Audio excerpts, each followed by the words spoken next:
जो આ બ્લિંકિટ તો બીજો ઓર્ડર, પહેલો ઓર્ડર મેં મંગાવ્યો તો 50 રૂપિયાની કૂપન લાગી, ફર્સ્ટ ઓર્ડર પર જ 50 રૂપિયાની કૂપન લાગે છે, બાકી બીજા ઓર્ડરથી કોઈ કૂપન નથી મળતી, પ્લસ થેલીના 5 રૂપિયા એક્સ્ટ્રા લેવામાં આવે છે, કોઈ બિલ નથી મળતું જોડે. બસ જોઈ લો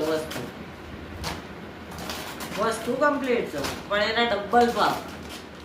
જે જીઓ માર્ટના અંદર ભાવ છે એના કરતાં બ્લિંકિટના ડબલ ભાવ. કોઈ પ્રમોશન નહીં કરતી, ખાલી બસ આ તો એક મારો અનુભવ છે કે તમને લોકો સાથે શેર કરું છું. બાકી આપણને જીઓ માર્ટ સરસ લાગ્યું બ્લિંકિટ કરતાં બી. ભલે આની સર્વિસ સરસ છે, સર્વિસમાં કોઈ તકલીફ નથી, પણ એના ભાવ અને કૂપન નથી મળતી. પ્લસ આ એક કાગળની થેલીના બી 5 રૂપિયા. ઈંડા બી સરસ છે, ઈંડા બી બ્લિંકિટના અંદરથી જ મંગાવે. જીઓ માર્ટમાં ખાલી ઈંડા નથી મળતા, બાકી બ્લિંકિટમાં બધું જ મળે છે. હવે તમે જાતે જ ચૂઝ કરો, તમે બ્લિંકિટ જોઈએ છે કે જીઓ માર્ટ.